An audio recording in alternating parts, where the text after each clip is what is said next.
아멘. 2학기 함께 살펴보고 있는 이 여호수아서 주된 이야기는요, 가나안이라는 지역의 땅을 정복해가는 이야기입니다. 그래서 이 여호수아서 GBS를 처음 시작할 때 여러분에게 이 여호수아서를 4개의 동사로 요약할 수 있다, 여러분에게 설명을 드린 적이 있습니다. 첫 번째 동사 여러분 혹시 기억나세요? 건너다입니다. 가나안 땅을 정복하기 위해서 들어가야 하는데 먼저 요단강을 건너라. 그리고 두 번째 동사가 있습니다. 들어간 그 땅을 싸워서 차지해라, 취해라. 세 번째 동사, 그 차지한 땅에서 이제 각 12가문별로 나누어서 분배해라, 나눠라. 그리고 마지막 네 번째, 이제 다 나누고 각자 살 곳을 얻은 이후에 그 땅에서 하나님만 섬기며 살아라 해서 섬겨라. 이렇게 4가지 동사, 건너라, 취하라, 나누라, 섬기라. 여호수아서는 이 4가지의 이야기, 가나안 땅을 정복해가는 이야기라고 할 수 있습니다. 그 가운데 이제 저희들 오늘 살펴본 14장 말씀은요, 이미 이제 요단강을 건너서 요단강에서 가나안 땅에서 싸우고 땅을 점령한 이후에 나누기 시작한 이야기입니다. 이제 어느 부분에 저희들이 지금 왔는지 여러분 이해가 되시죠? 근데 여호수아서는 얼핏 보면요, 전쟁 이야기로 가득한 것 같은데요, 사실 여호수아서의 핵심 이야기는 전쟁 이야기가 아닙니다. 여호수아서의 핵심은요, 이 가나안 땅에 들어가서 이스라엘 백성이 가나안 땅을 차지할 수 있도록 하나님이 주셨던 약속을 하나님이 이루어 가신다는 내용이 제일 중요한 핵심입니다. 전쟁하고 싸우는 이야기가 중요한 게 아니고 하나님 주신 약속을 하나님이 이루어 가신다는 내용이 가장 중요한 이야기라고요. 그 어떤 근거가요, 민수기 34장 1절과 2절에 있습니다. 한번 보시죠. 여호와께서 모세에게 말씀하여 이르시되 너는 이스라엘 자손에게 명령하여 그들에게 이르라. 너희가 가나안 땅에 들어가는 때에 그 땅은 너희의 기업이 되리니 곧 가나안 사방 지경이라. 해서 이후에 34장 보시면 가나안 땅이 어디서부터 어디까지, 여기까지 동서남북을 딱 하나님이 만들어 주세요. 이 땅 그대로 이스라엘 백성들은 가나안 땅에 들어가서 전쟁하고 그 땅을 점령합니다. 그러니까 여호수아서는 실제로 하나님 주신 약속이 이루어져가는 내용을 볼 수 있는 책이라는 사실이죠. 여기서 저희들은 한 가지 깨달을 수 있는 것이 있습니다. 그것은 하나님의 약속은 반드시 이루어진다는 것이에요. 하나님 자신이 심지어 성경에서도 이렇게 하나님 스스로를 말씀하셨습니다. 이사야서 14장 24절인데요. 한번 같이 읽겠습니다. 시작. 만군의 여호와께서 맹세하여 이르시되 내가 생각한 것이 반드시 되며 내가 경영한 것을 반드시 이루리라. 여러분 인생 가운데 하나님께서 우리에게 주신 약속이 있다면, 내가 너에게 들려준 어떤 약속이 있다면 내가 그것을 반드시 이루리라. 하나님 그렇게 저희들에게 약속해 주신다는 것이죠. 그렇다면 저와 여러분 인생에 하나님 들려주셨던 약속이 여러분 있으시다면 여러분 그 약속은 반드시 이루어질 줄 믿습니다. 여러분 믿으십니까? 이번 한 해 반드시 나의 짝을 만날 약속을 주셨던 지체들 반드시 그 약속이 이루어질 줄을 믿습니다. 제게 주셨던 하나님의 약속도 있죠. 몇 번 여러분에게 말씀드렸던 다니엘 12장 3절 말씀입니다. 지혜 있는 자는 궁창에 빛과 같이 빛날 것이요 많은 사람을 옳은 대로 돌아오게 한 자는 별과 같이 영원토록 빛나리라. 목회자의 길을 생각하지도 않았던 대학교 4학년 시절, 이제 취업을 준비하며 나는 카피라이터가 돼야 하는가, 광고 기획자로 나아가야 하는가, 이것도 아닌가 저것도 아닌가 여러 고민하던 중에 섬기던 교회 수련회를 가서 하나님이 저에게 주셨던 말씀이었습니다. 어떻게 많은 사람들을 옳은 대로 돌아오게 하지? 고민하다가 그럼 내가 하나님이 어떤 분이 정말 알고 싶어, 이 마음을 가지고 신대원을 가서 공부를 시작했고 그 결과 오늘 이 자리까지 하나님이 저를 인도해 주셨던 삶이 제가 살아온 삶입니다. 하나님의 약속은 이 말씀을 시작으로 저의 인생에 계속해서 이루어져 가고 있다는 것이죠. 살아오면서 느낀 것이 있습니다. 그래서 저에게 주셨던 이 약속들이 인생을 살아오며 결정적인 순간마다 빛이 나는 때가 있습니다. 내가 흔들릴 때마다 나에게 주신 약속이 저의 중심을 잡아주었던 경험이 있습니다. 여러분은 어떻습니까? 여러분 정말 하나님의 약속이 여러분에게 주어져 있습니까? 만약 여러분에게 하나님의 약속이 주어져 있다면 오늘 그것이 이루어지지 않은 것 같을다 할지라도 오늘 말씀을 통하여 우리는 한 가지 확인할 수 있습니다. 주님이 반드시 그 약속을 이루어 주실 줄을 믿습니다. 아멘. 우리 옆에 있는 지체들 이렇게 저를 따라 한번 이렇게 고백하시죠. 약속은 반드시 이루어집니다. 근데 여기서 한 가지 궁금함이 생겨납니다. 그러면 도대체 어떻게 하나님의 약속이 저의 인생에 이루어질 수 있는 것입니까?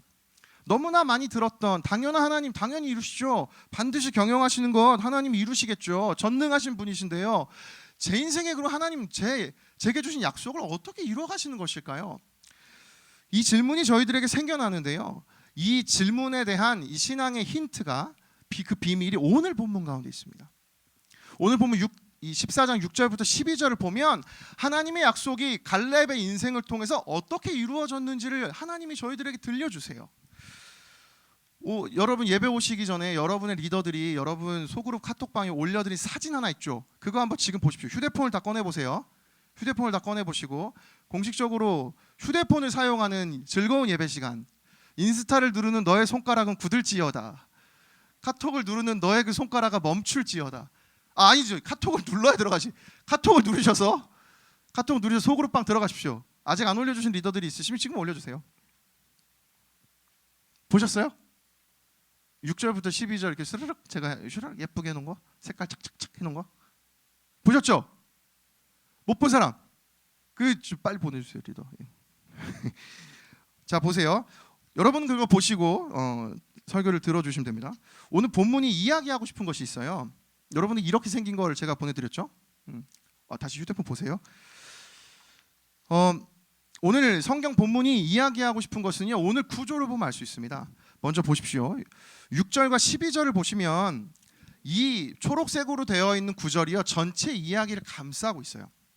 여러분 성경은 하나님의 말씀이지만 동시에 문학적으로 기록되어 있는 문학적 책입니다.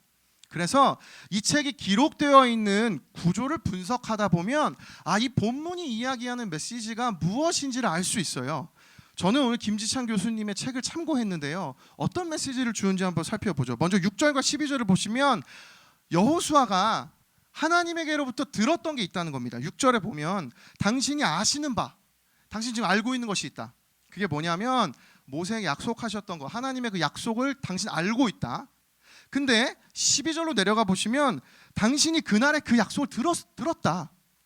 그러니까 지금 여호수아가 알고 있고 하나님께 들었던 것이 바로 약속이다라는 것이 6절과 12절이 이 문단을 감싸고 있어요.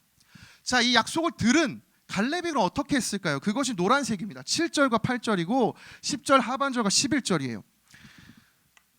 그의 나이 갈렙 보시면요. 7절에 이 얘기를 들은 갈렙이요. 40세에 그 말씀을 따라서 8절에 하나님께 충성합니다. 근데 이 내용하고 비슷한 내용을 찾아보면 10절 하반절하고 11절이에요. 85세가 된 갈렙이 여전히 하나님 앞에 제가 강건하니까 하나님 제가 여전히 이 말씀을 이룰 수 있습니다. 주님 저에게 들려주시고 알게 해주셨던 그 약속을 제가 지켜보겠습니다라고 갈렙이 지금 고백하고 있는 거죠. 여러분 이 구조가 이해가 되시죠? 여호수아가 알고 있고 여호수아가 들었던 게 있습니다. 그 말씀에 갈렙이 지금 40세에도 하나님 앞에 충성됨으로 반응했고 85세에도 강건하다라고 하나님 앞에 고백했어요. 그래서 어떤 결과가 벌어졌는가? 9절과 10절입니다. 9절과 10절 보시면 내 하나님 여호와께 충성하였기 때문에 내가 너 발로 밟는 땅은 영원히 너의 기업이 되게 하리라. 그리고 그 말씀대로 10절에 하나님께서 나를 오늘까지 생존하게 하셨도다. 따라서 갈렙의 인생에 하나님의 약속이 실현되었어요. 하나님 말씀하신 대로 제가 오늘날 살아있습니다. 40세에 그 가나안 땅 앞에서 모두가 죽었지만 저와 여호수아는 가나안 땅 갈 수 있다고 약속해 주신 것이 오늘 이 자리 가운데 이루어졌습니다. 근데 그 약속이 이루어진 비밀이 무엇일까요? 9절에 있죠. 내 하나님 여호와께 충성하였으니. 저희들은 이 본문을 통해서 하나님의 약속이 이루어지기 위해 저희들의 인생에 필요한 것이 무엇인지를 알 수 있습니다. 그것은 바로 하나님 앞에 갖는 충성이에요. 충성은 그럼 무엇일까요? 성경사전을 찾아봤어요. 충성은 이렇게 되어 있습니다. 참 마음에서 우러나오는 변함없는 지극한 마음. 성경은 변함없는 지극한 마음을 충성이라고 말해요. 어떤 면에서 믿음과도 비슷한 개념이라고 생각합니다. 몇 차례 제가 설교를 여러분에게 들려드릴 때마다 나누었던 제 대학부 때 목사님은 참 제 대학부 시절에 기억에 남는 이야기들을 참 많이 들려주셨던 것 같아요. 뭐 이런 얘기들 기억이 납니다. 세음아, 강한 사람이 살아남는 것 같지? 아니야. 살아남은 사람이 강한 자야. 저는 그 얘기가 참 저에게 인상이 깊었어요. 또 목사님이 근데 오늘 이 충성을 생각하니까 떠올랐던 말이 있습니다. 목사님이 이렇게 얘기하셨거든요. 아부도 끝까지 하면 충성이야. 저는 그 개념이 굉장히 신선했어요. 아, 그렇구나. 아부도 끝까지 하면 충성이 될 수 있구나. 대부분의 아부는 중간에 다 마음이 변화돼요. 끝까지 충성하지 않습니다. 그러나 끝까지 아부라도 한다면 그건 충성이 될 수 있다. 여러분 어떻게 생각하십니까? 저는 여기서 이 충성에 대한 개념의 새로운 어떤 이해가 되었어요. 충성은 당연히 그 대상도 중요하죠. 그러나 더 중요한 것은 그 마음이 얼마나 지속되느냐는 것입니다. 다시 말하면요, 충성에서 정말 중요한 것은 지속되는 시간이라는 것입니다. 신앙생활에 있어서 시간의 중요성을 박영선 목사님이라는 분이 믿음이라는 책에서 이렇게 말씀하셨는데요. 한번 읽어드리겠습니다. 믿음에 대해서 가야만 하는 싸움이라는 개념을 저희 모두가 가져야 합니다. 믿음은 어디를 가는데 야, 너 겨울옷 가지고 가라. 그러면 겨울철을 나야 하는 것 아닙니까? 여러분 이해가 되세요? 믿음이 만약에 겨울철 옷 가지고 가라 이러면 아, 나 겨울까지를 보내라는 얘기구나. 그만큼 시간이 걸린다는 거예요. 믿음이 필요하다는 것은 맨손으로 가면 안 되는 부름을 받았다는 뜻입니다. 험난한 뜻이 아니라 시간적으로 오래 걸리는 길이라는 의미입니다. 하나님께서 부르신 구원의 결국의 자리까지의 과정은 긴 시간이 요구되는 길이라는 것입니다. 여러분, 신앙은 이와 같다는 것이죠. 신앙에는 긴 시간이 필요하다고 합니다. 하나님 앞에 변함없는 지속되는 이 충성된 모습으로 살아가는 그것이 우리의 신앙생활이라는 것입니다. 설교를 준비하면서 이 갈렙의 인생을 묵상하다가 불현듯 제게 갈렙의 이 나이가 떠올랐어요. 갈렙은 40세 때 하나님께 그렇게 고백하였지만 무려 45세라는 인생을 하나님 앞에 이 약속 붙들고 살아온 것 아닙니까? 그래서 지금 85세의 갈렙이 이렇게 고백하고 있는 거잖아요. 내 지난 45년을 보십시오, 하나님. 이것이 저의 믿음입니다. 이것이 저의 충성입니다. 여러분, 그래서 충성에서는 이 지속되는 시간, 충성을 우리는 시간의 개념으로 받아들일 필요가 있다는 것이죠. 따라서 저희 오늘 이 설교를 통해서 기억해야 하는 것이 있습니다. 그것은 하나님 말씀을 붙들고 살아가는 오늘 내 삶이 충성을 이루어가는 시간이 될 수도 있다는 것입니다. 아직 내가 충성되지 않을 수 있어요. 왜냐하면 제가 충성을 이루어가는 과정 속에 있기 때문이죠. 그 시간을 살아가고 있기 때문이죠. 지난 시간을 돌아봤을 땐 이제 출발한 41살의 갈렙일지 모릅니다. 이제 막 1년 정도밖에 충성되지 못한 삶처럼 보일 수 있습니다. 그러나 여러분 그 끝을 아십니까? 여러분 내 인생의 믿음과 충성의 끝이 어디인지 아십니까? 여러분 충성은 시간으로 달려가는 것입니다. 그러면요, 저희들은 여기서 여러분 잘 따라오고 계세요? 여러분 여기서 한 가지 더 질문이 생겨야죠. 그렇게 충성됨으로 그럼 살아가고 싶은데 쉽지 않다는 겁니다. 하나님만을 의지하며 변함없는 마음으로 살아가고 싶은데 그게 너무나 어렵죠. 어떻게 해야 할까요? 저희가 충성되게 살아가기 위해서 반드시 필요한 것이 있습니다. 그것은 거꾸로 나를 향한 누군가의 충성된 시간을 경험해야 합니다. 나를 향한 누군가의 충성된 시간을 느껴야만 합니다. 반드시 그래야만 충성된 시간이 무엇인지를 알 수 있다는 것이죠. 몇 주 전 밤에 제가 이제 사역을 마치고 집에 가려고 했는데요. 저희 첫째 박서아 어린이에게 전화가 왔습니다. 그리고 저한테 부탁을 했어요. 아빠 집에 오는 길에 해바라기 씨 초콜릿 하나만 사다 주세요. 보통 집에를 가면서 제가 시간을 아낀다고 가는 길에도 연락 못했던 지체들하고 전화하고 뭐 카톡하고 하다 보면 가끔은 서아가 부탁했던 뭐 간식들을 제가 종종 빼먹고 가는 경우들도 있습니다. 물론 지키는 날이 훨씬 많지만 그런 실수들도 있었어요. 그래서 제가 그날은 좀 약간 서아의 목소리가 떨리고 아빠에 대한 의심이 자라나는 것 같은 느낌이 들어서 포스트잇에 썼습니다. 해바라기 씨 초콜릿 사서 가기. 그리고 사역을 마치고 집에 갈 때 휴대폰에 그 포스트잇을 붙여서 이제 엘리베이터를 탔습니다. 그런데 엘리베이터를 타고 내려가면서 한 3층 정도 됐을 때 저의 마음에 강한 자신감이 살아났습니다. 나는 오늘 해바라기 씨를 분명히 사갈 수 있다. 나는 오늘 편의점을 지나치지 않고 양손 두둑히 해바라기 씨 초콜릿을 사갈 확신이 든다. 내리면서 휴대폰에 있던 포스트잇을 떼서 구겨서 쓰레기통에 넣고 그리고 이제 집으로 제가 갔습니다. 씻고 이제 잘 준비를 하고 누웠어요. 밤 12시였습니다. 이불 밖은 위험한 순간이 저에게 다가온 것이죠. 이제 일어날 수 없고 눈을 감고 저는 이제 잠에 들기만 하면 되는 순간이었습니다. 그때 저희 아내가 갑자기 저한테 자기 전에 이렇게 질문 하나 했어요. 남편 근데 해바라기 씨 샀어? 그때 저의 대답은 아니. 여러분 이때의 그 갈등을 여러분 아십니까? 지금 이미 이불 밖은 위험해요. 나가는 순간 저는 더 이상 살아 숨 쉴 수 없을 것만 같은 두려움이 몰려올 것만 같은 순간이었습니다. 12시에 다 씻고 모든 옷을 갈아입고 잠깐의 갈등이 밀려왔어요. 그냥 모른 척하고 지나갈까? 내가 서아가 일어나기 전에 빨리 그냥 교회로 가버리면 얘기조차 할 수 없겠지. 짧은 순간에 수많은 어떤 제 머릿속에 프로세스들이 막 계산이 되었지만 금세 이 고민이 금세 결정이 됐어요. 왜냐하면 서아한테 제가 약속을 지켜주고 싶었기 때문입니다. 약속은 한 번 지켜서 중요한 것이 아니고 제가 서아에게 주고 싶었던 것은 약속을 지키는 시간을 만들어가고 싶었습니다. 그래서 12시에 벌떡 일어나가지고 옷 갈아입고 밖에 나가서 2개, 하나도 아니고 2개, 그리고 이제 준하 것도 사서 이제 집에 왔습니다. 그래서 두고 자신 있게 그 다음날 제가 당당하게 서아에게 이렇게 전달을 해주었죠. 제가 이런 아빠입니다. 이 한 번의 약속을 지킨 경험이 서아에게 시간으로 쌓여가면 아빠를 향한 서아의 마음 가운데 아빠가 나의 말을 기억하고 지켜준다는 신뢰와 믿음으로 이 시간이 변화된다고 저는 믿습니다. 제가 보여주었던 이 충성된 시간, 박사 어린이를 향한 저의 충성된 이 시간들이 서아의 마음 가운데 이게 느껴지기 시작하면 그 순간부터 이 시간이 서아에게도 충성의 마음으로, 믿음의 마음으로 변화될 수 있다고 믿었다는 것이죠. 따라서 저희들이 하나님 앞에 충성되게 살아가기를 원한다면 여러분도 이 경험을 하셔야 합니다. 저도 이 경험을 매일 해야 합니다.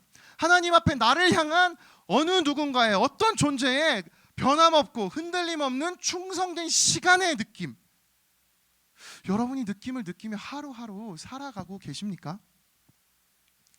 하나님은 이미 이 시간들을 저희들에게 보여주셨습니다. 1년도 아니고요, 10년도 아니고 100년도 아니고 1000년도 아닙니다. 2000년이라는 역사 속에서 하나님은 이미 저희들을 위해 예수님을 십자가에 못 박아 죽이셨습니다. 그리고 2000년 내내 단 한 번도 하나님 변함없으셨습니다. 예수님을 듣고 믿기만 한다면 어느 누구나 그 인생의 어둠 속에서 하나님이 건져주신다고. 그 일들은 오늘 이 순간에도 12월 1일 3시 35분 이때에도 하나님 동일하게 역사하고 계신다는 것이죠. 여러분이 하나님의 충성된 시간이, 나를 향한 이 시간이 여러분 마음 가운데 와닿는 그 순간 여러분도 하나님을 향해 이 충성으로 살아갈 수 있게 됨을 믿습니다. 그래서 이 마음으로 살아가신 분이 예수 그리스도이십니다. 그분이 이렇게 살아가셨습니다. 우리 마지막으로 히브리서 12장 2절과 3절 말씀 함께 읽겠습니다. 시작. 믿음의 주요 또 온전하게 하시는 이인 예수를 바라보자. 그는 그 앞에 있는 기쁨을 위하여 십자가를 참으사 부끄러움을 개의치 아니하시더니 하나님 보좌 우편에 앉으셨느니라. 너희가 피곤하여 낙심하지 않기 위하여 죄인들이 이같이 자기에게 거역한 일을 참으신 일을 생각하라. 따라서 저희들의 인생 가운데 이 하나님의 약속을 이루기 위해 필요한 것은 예수 그리스도 그분의 충성됨이 우리 안에 역사하면 이 변함없으신 자기를 거역한 사람들을 참아내실 정도로, 그리고 십자가를 참아내실 정도로 충성되게 하나님 약속을 이루어가신 예수님이 오늘 저와 여러분의 마음 가운데 함께 하시기만 한다면 저희들의 인생 하나님의 약속을 이루어가는 충성된 삶으로 살아갈 수 있음을 믿습니다. 다시 한번 저를 따라 고백하겠습니다. 약속은 반드시 이루어집니다. 이 삶은 저희들이 이뤄내는 것이 아닙니다. 하나님께 간절히 기도하며 구하며 하나님께 내게 이 삶을 살아갈 수 있도록 도와달라고 기도한다면 여러분 반드시 우리 이렇게 살아갈 수 있습니다. 하나님에겐 실패는 없습니다. 하나님은 반드시 이 일을 약속을 이루어 가실 줄을 믿습니다. 설교를 맺겠습니다. 아까 읽어드렸던 이 믿음이라는 박영선 목사님 책에요, 저희들의 믿음 생활, 저희들의 인생에 있어서 시간의 중요성에 대해서 이렇게 설명해 주신 부분이 있는데요, 제가 이 글을 읽고 설교를 마치도록 하겠습니다. 이제 우리가 알아야 할 것은 어떤 신비로운 믿음이라는 묘약으로 여러분의 신앙이 승리하고 완성의 자리에 가는 것이 아니라는 것입니다. 이 기나긴 시간과 기나긴 과정 속에서 많은 시행착오와 실패 속에서 여러분의 신앙이 자라고 하나님 앞에 부름받은 완성의 자리로 접근해 간다는 것입니다. 이 사실을 알고 포기하지 않는 믿음을 갖고 간다면 여러분은 하나님의 사람으로 승리하는 자들이요, 그 복을 누리는 자들이요, 마침내 그 자리에 설 수 있는 자들이라는 것을 믿음으로 소유하시기 바랍니다. 이 글에서 저는 이 구절이 너무 인상적입니다. 이 기나긴 시간과 기나긴 과정 속에서 많은 시행착오와 실패 속에서 여러분의 신앙이 자라고 하나님 앞에 부름받은 완성의 자리로 접근해 간다는 것입니다. 오늘 이 자리 가운데 어떤 마음으로 이 시간 예배를 드리는 지체들이 계신진 저는 알 수 없지만, 여러분 삶의 오늘 이 순간이 내게 하나님 앞에 가져야 할 충성이 무너진 자리, 내가 그 삶에 시간을 내어드리지 못했다면 여러분 오늘 이 시간 다시 한번 하나님께 그렇게 구해보십시오. 주님, 제가 지금 하나님께 충성의 시간을 드릴 수 없는 상태입니다. 그러니 하나님이 저에게 보여주셨던 그 충성의 시간을, 그 십자가의 사랑을 느끼게 하여 주시옵소서.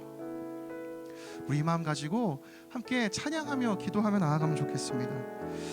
우리 함께 찬양하고